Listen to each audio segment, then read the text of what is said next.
Olá, essa é mais uma aula do curso Golang do Zero que eu estou disponibilizando de forma gratuita aqui no meu canal do YouTube. Então, se você está gostando do conteúdo, não deixe de deixar o like no vídeo que super me ajuda e se inscreva aqui no canal também para você ter acesso a mais conteúdos de Go e sobre a área de programação.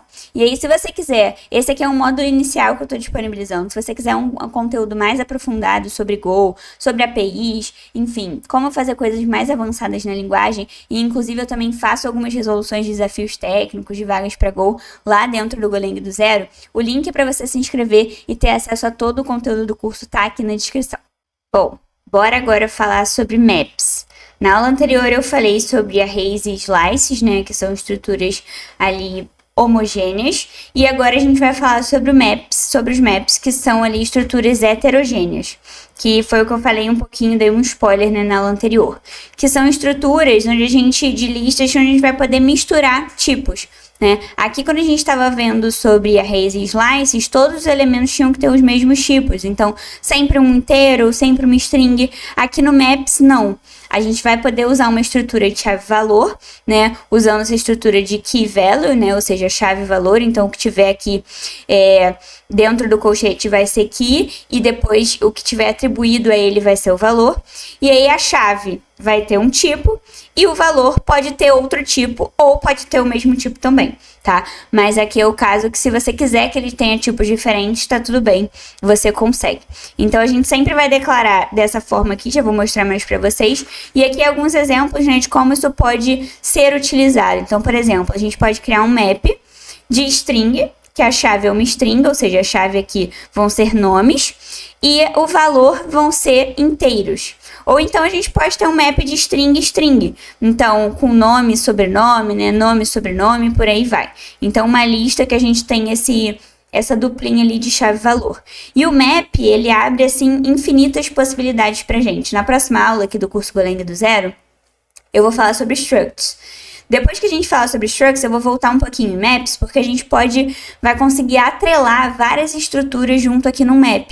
Então aqui ele pode parecer meio simples, mas depois, quando a gente pensa em códigos maiores, quando a gente vai precisar ali de estrutura de dados assim mais robustas, né, mais complexas, você vai ver que o map ele consegue se meio que se entender ali e criar ali a estrutura que a gente precisa. Então, a gente vai conseguir criar um map de string com uma struct. Então, aqui vão ter vários campos, não só um tipo só. Pode ser uma estrutura específica aqui que vai retornar pra gente vários pontos.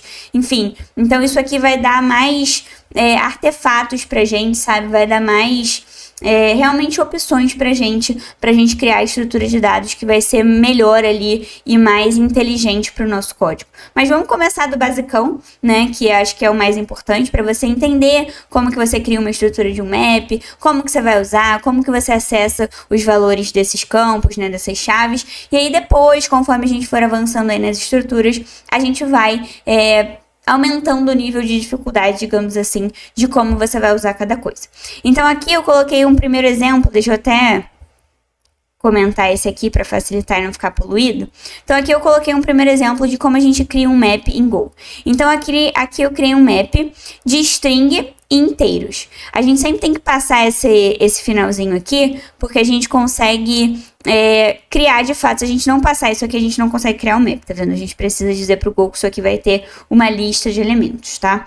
E aí aqui a gente já atribuiu esse map a variável idade. Então, tudo que tiver aqui relacionado a essa variável idade vai ser esse map de string inteiros. E aí, como é que você vai atribuir valores? Como você vai adicionar valores nesse map? Você pode fazer desse jeito aqui, passando o nome do map que você criou, a chave, né, que vai estar sempre aqui dentro desse formatinho, e o valor atribuído a ele. Repara que o que está aqui dentro tem que ter o mesmo tipo do que você declarou aqui quando você criou esse map. Então, aqui dentro tem que ser uma string. E o valor atribuído a ele tem que ser um inteiro. Por quê? Porque você declarou o map desse jeito aqui. Então, aqui eu estou adicionando um novo valor de chave Steph com valor 28, chave Bento com valor 4. Quando eu der um print aqui nesse cara, vocês vão ver que ele criou um map exatamente com esses dois, né, elementos. Então, Steph 28, Bento 4. E aí, como que eu faço para acessar um valor específico de uma chave? Então, poxa, eu quero entender qual que é a idade da Steph. Como é que eu vou fazer para acessar o valor nesse map? Eu vou pedir no map o elemento da chave Steph, o valor da chave Steph. Qual que é o valor da chave Steph? 28, que é a minha idade. Qual que é o valor da chave Bento? 4. Então, é assim que a gente pega um valor dentro de um map. Tá? Então, lá, enfim, em exercícios no futuro, você vai criar uma estrutura, né, que vai ter essa carinha aqui. Em algum momento, você vai precisar acessar o valor, né, dessa chave específica. E vai ser dessa forma que você vai utilizar o map, beleza? Então, agora vamos comentar esse aqui pra gente ver uma outra forma que a gente tem de criar aqui um map. Vou comentar esse aqui porque isso aqui fica pra depois.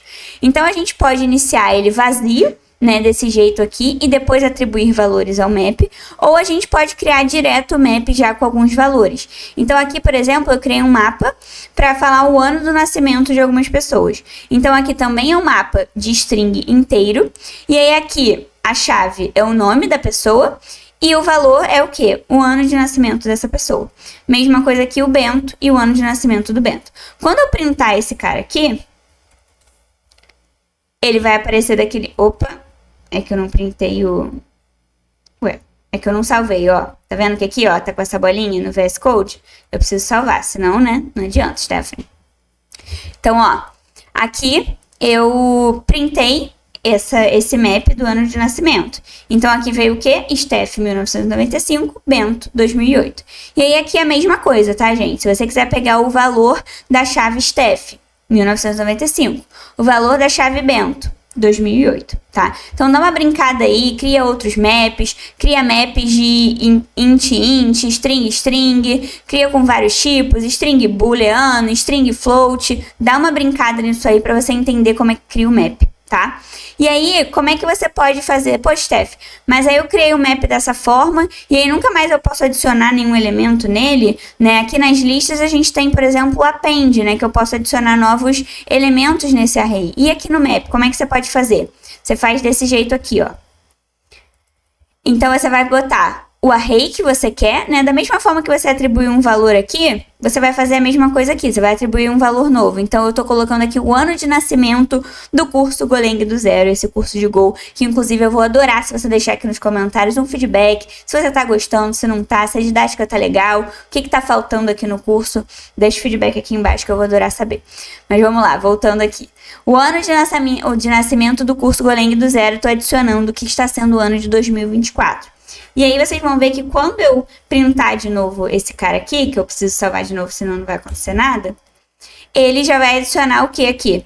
Já colocou mais um elemento dentro desse array. Então, ele colocou aqui que o ano de nascimento do Golang do Zero é o ano de 2024. Então, agora o meu array tem o meu map tem 3 elementos. Então, como eu falei, dá uma brincada aí sobre isso, tá? A princípio, essa estrutura aqui pode parecer um pouco simples, porque como eu falei, aqui a gente está no primeiro módulo, né, mais mão na massa do curso. A ideia é apresentar para vocês as estruturas aqui do Go, a sintaxe da linguagem. Então, aqui eu não quero entrar muito a fundo em algumas coisas, mas já na próxima aula eu vou falar sobre structs. E aí, junto de structs, no final desse módulo ali, digamos assim, dessa aula, na verdade, sobre structs, eu vou falar um pouco mais sobre maps e como que você pode atrelar os seus maps com as suas structs, que aí a brincadeira começa a ficar bem maneira, porque quando a gente está fazendo aqui, né, que é uma coisa mais simples, um exemplo mais simples, isso aqui super funciona, mas quando a gente pensa numa estrutura de um código maior, né, de algo, de uma aplicação maior, a gente vai precisar de estruturas mais robustas e mais complexas, e normalmente o map é o que nos entrega isso. Tá? Então, a gente consegue criar uma estrutura aqui com a nossa cara, um map de string com um struct, com uma lista, um map de maps também dá para fazer. Então, a gente começa a criar estruturas ali maiores, né, mais complexas, que vão começar a dar um bug às vezes na mente para a gente mexer naquelas estruturas, mas que são necessárias ali, dependendo do escopo do nosso código. Então, conforme a gente for aqui avançando, né, um passo de cada vez, acho que isso é importante, não adianta a gente querer falar aqui sobre várias coisas ao mesmo tempo, sem antes você consolidar esses exemplos mais simples, digamos assim, tá? Então vamos começar a brincar um pouquinho com os exercícios no módulo 5, né, para você ir pegando um pouco mais essas estruturas, e ao longo aqui das aulas, quando a gente vai falando sobre APIs, né, quando a gente estiver montando o nosso projetinho aqui do curso Golang do Zero, você vai ver que a gente vai usar estruturas aí mais robustas e mais complexas, e você vai conseguir botar mais a mão na massa aí com os maps do Go, beleza? E aí na próxima aula, como eu falei, a gente vai falar sobre structs, e no final da aula de structs a gente também vai falar um pouquinho mais sobre maps, que a gente vai juntar esses dois conceitos. Então até a próxima aula.